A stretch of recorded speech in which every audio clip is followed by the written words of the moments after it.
This is Devoted. I'm Pastor Evans. I'm Mrs. Evans. Today's study is called You and Me Forever.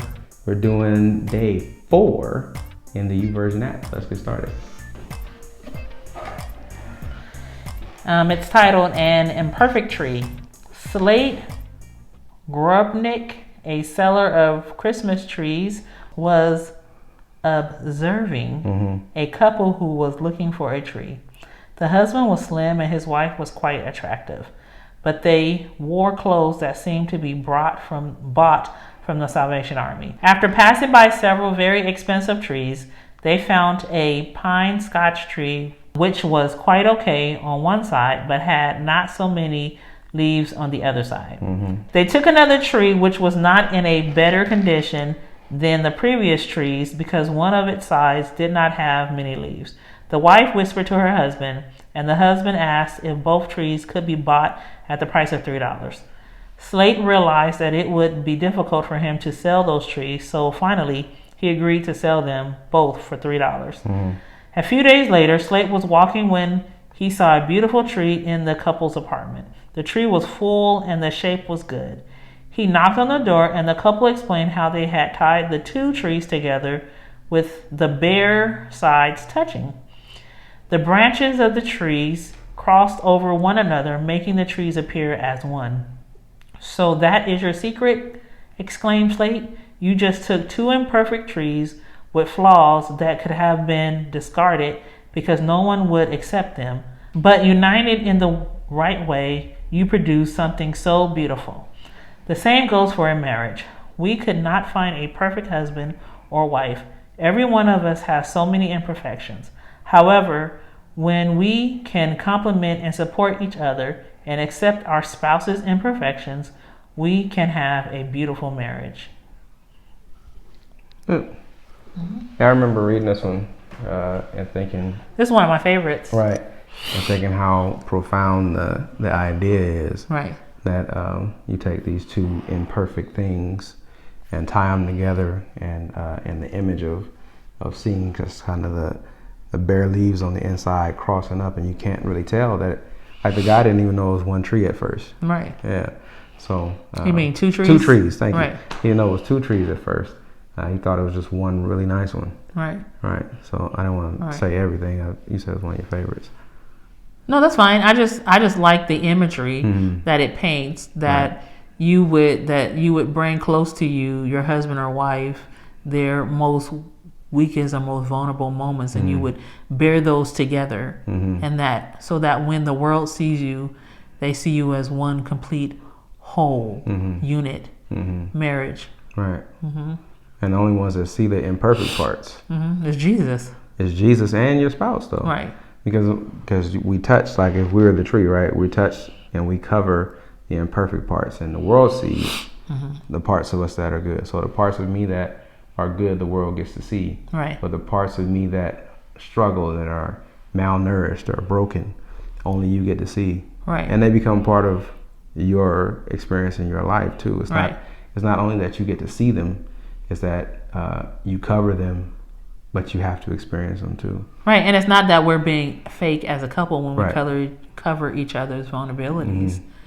Right. It's that we would want our spouse to be, if we are loving each other in a way that God calls us to love each other, we want our spouse to be seen in the best light. Right. But that if somebody looked close enough, they could see it. Right. Because you're not hiding it. Right. Right. Right. Yeah, covering is not necessarily hiding. Right. It's just covering. Right. Right. That was a good one. Right. I like the image. Yeah. I don't know what to say about that. I remember thinking it was a good one. Right. All right. So, scripture. Go ahead. 1 Peter 4:8. Above all, keep fervent in your love for one another, because love covers a multitude of sins. Right. That's a well chosen scripture. Right. Because there's two parts of that scripture, right? Keep fervent. What does yours say? I know you have a different version. Above all, show sincere love to each other, because love brings about the forgiveness of many sins. Right. So it's two parts, right? Keep fervent, stay consistent in loving each other, so that if you do that, then that love, that consistent love, and that growth that happens covers or takes care of a multitude of issues and sins and things of that nature. So, well chosen scripture, I think. Right. Yeah. All right, and then the question. Go ahead. Based on today's reading, wife, what is one thing that God is saying to you? Okay. 18 weeks ago, I said, I will be more mindful to use my goodness to help my husband cover his gaps and spaces. Praying that God tie us together to reflect his beauty and grace. Because as Christians, we don't just want our goodness to be reflected back. We want to reflect God's goodness and grace to the world. Right? Yeah. And you don't want to, and the covering of the imperfections and the things that are difficult then allows the world to see the perfect relationship, the perfectly imperfect relationship that God has built in us or through us, and is continually building through us, so that they can want to engage in marriage like you have, and they can want to engage with Christ and learn how to live and love the way that we do. Right. So we can show that the good side to the world. And so often, especially now when we watch a whole lot of reality TV and and a whole lot of like just ridiculousness, and there seems to be a premium on showing people your brokenness. Right.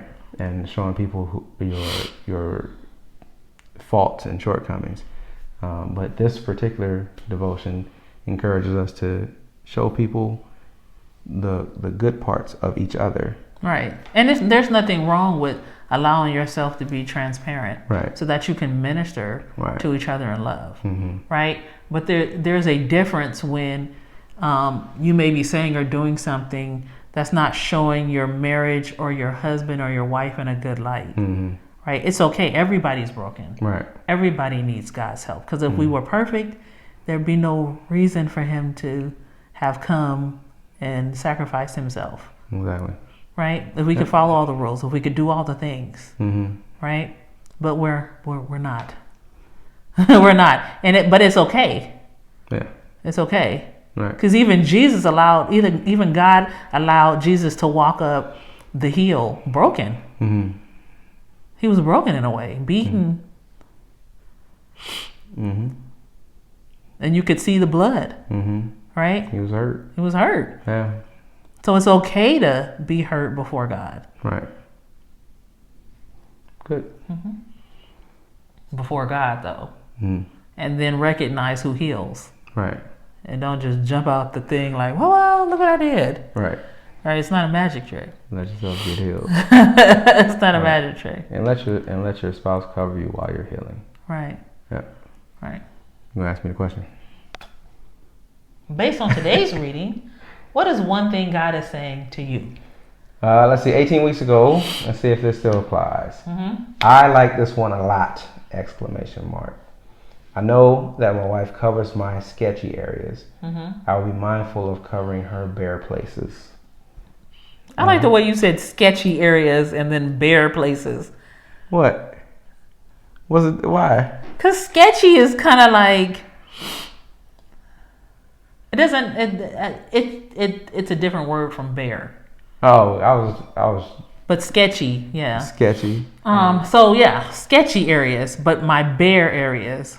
That's very interesting. I mean, it was the words you picked. I'm not picking or trying to tear apart or trying to figure out the underlying anything. I just thought it was interesting the way that you said your parts were sketchy. Because when you think of sketchy, this under some kind of like undercover like negative word. Because if something is sketchy, then it's not honest or true. Oh. Right. So, and you said sketchy, I did. right? But you said bare for me, and that means that's kind of like vulnerable and weak, kind of like. So, just interesting on how you, what adjectives you gave. Right. So, as I don't know what to say about that. Wait. So what is he saying to me today? I think it's similar that we continue to cover each other's areas of growth. Areas that need growth. Areas that need growth. Areas that need help and development, and things that might be cracked or broken, and we continue to cover those things for each other. Or things that never filled all the way in. Or things that never filled in. Yeah. Right. That's good too. Yeah. And I know that it's a slight tangent. We have a Christmas tree that we put together. It's a fake one. We don't buy real Christmas trees. But a Christmas tree we put together every year, and there's like a couple of the parts of it that don't quite stand up anymore. Or that broke off. There's some sections that broke off. There's a couple that broke off too. But a couple of them, the hinge is weak or whatever. So when I put it up, I try to use one of the stronger branches to support that weak one, so you can't really tell that it's jacked up. And I think that's what God is saying to us about each other. Just there's going to be some areas that are stronger and then some that are weaker, and use those stronger areas to support those weaker ones. Yeah. That makes sense. Okay. That you use your strong area to prop up your spouse's weak areas. Yeah. Let's say that. That's better than what I said. Oh, that's not what you said? I was just saying the strong areas in the marriage, but yeah, that too. Want to say anything else? No. I think that's it. That's it. That's a good place to stop. That's a good place. All right.